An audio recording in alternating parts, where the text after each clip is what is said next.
Ok, vamos a ver cómo convertir un número rectangular a un número complejo para álgebra lineal. Números complejos en forma polar. La manera de representarlos es con magnitud y con una inclinación, como se ve aquí en lo puesto en verde. Del lado izquierdo pongo un plano cartesiano de las maneras en que debe de representarse el ángulo o la inclinación. En el primer cuadrante voy a tener un valor entre 0 y 90 grados, como lo vimos en clase, y el valor teta va a ser igual a un ángulo alfa que vamos a usar de referencia ahorita en la clase. Ahorita les voy a decir por qué. En el segundo cuadrante no va a valer teta el ángulo que vamos a obtener, va a llamarse alfa. Entonces, para convertirlo a teta, voy a tener que restarle 180 grados a este ángulo alfa. Al tercer cuadrante hay que sumarle 180 grados. Y al cuarto cuadrante, para sacar teta, hay que restarle el ángulo alfa a 360.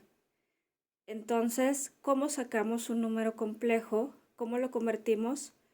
Bueno, para obtener ese ángulo, primeramente, sea alfa o sea teta, utilizamos de las relaciones trigonométricas SOHCAHTOA, la de tangente, que es tangente es igual a opuesto de la O entre adyacente. Entonces, sabemos que tangente de teta es igual al valor absoluto, muy importante estas barras, sobre el adyacente. Si quiero saber nada más teta, recuerden que para despejar una identidad trigonométrica pasa del otro lado como su inversa, que es tangente a la -1 o arco tangente. Entonces ya nos quedaría el valor del ángulo, teta igual a tangente inversa de opuesto sobre adyacente. ¿Cuál es el lado opuesto? Lo que mide en y o en el valor de i imaginario. ¿Y cuál es el adyacente? Lo que mide respecto a x. Acuérdense que habíamos comentado en clase que siempre respecto a x. ¿Ok? Entonces, la manera para sacar el ángulo aquí está. Tangente inversa de opuesto sobre adyacente. Y dependiendo el cuadrante es si le voy a restar al ángulo 180 o si le voy a sumar 180 o si a 360 le resto el ángulo. ¿Cómo ubico el cuadrante? Según los signos del número en rectangular. Si los dos son positivos para A y para BI, quiere decir que estoy en el primer cuadrante. Entonces, la magnitud, ¿cómo se saca? Lo habíamos visto que con el teorema de Pitágoras. Esta magnitud, lo que mide de aquí al punto, son las unidades, metros, centímetros, cuadritos de tu libreta.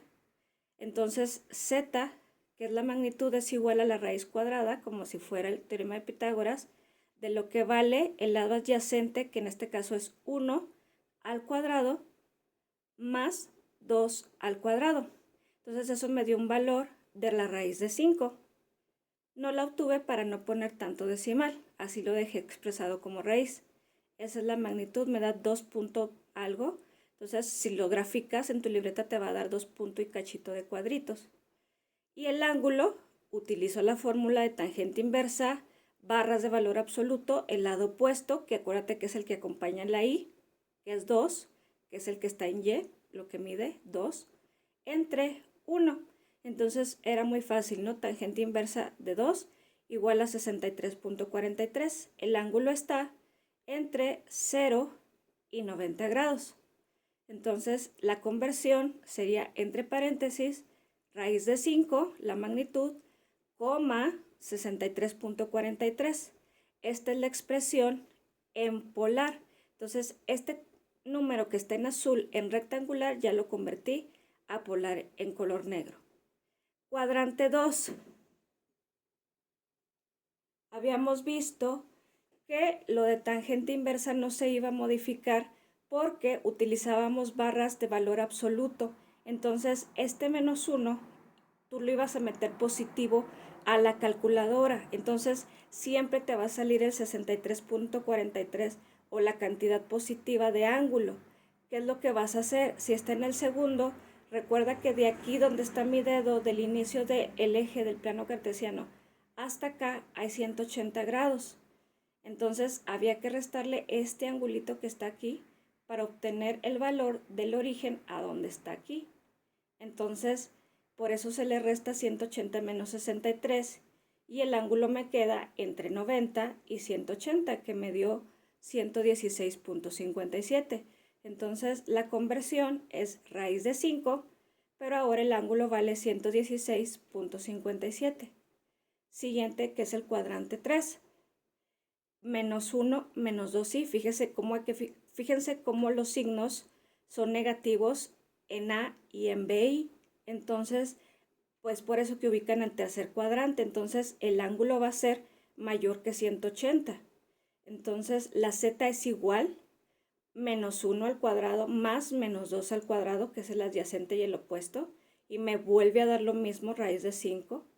Y el ángulo me da lo mismo, 63.43, porque meto las cantidades en positivo en la calculadora por estas barras de valor absoluto de la fórmula. Entonces, ¿qué hay que hacer? Si está aquí, lo que hay que hacer es sumar los 180 grados que hay de aquí, 180 grados, más la cantidad que hay hasta acá. Entonces, es la suma de este arquito en rojo más lo que está en verde. Entonces, lo que está en verde ya lo tengo y vale 63.43. Y lo que está en rojo lo sé por geometría analítica, que es 180. Entonces, teta es igual a 180 más el ángulo alfa, que les decía que le íbamos a llamar por mientras obteníamos teta, antes de sumarle o restarle 180 o 360. Entonces, 180 más 63.43 me da un total de 243, que es un ángulo menor que 270 y mayor que 180. Te reto a que saques la conversión del cuarto cuadrante del ángulo el número polar de 1 menos 2i. Te reto a que lo obtengas, que hagas la conversión a polar de 1 menos 2i para el cuarto cuadrante.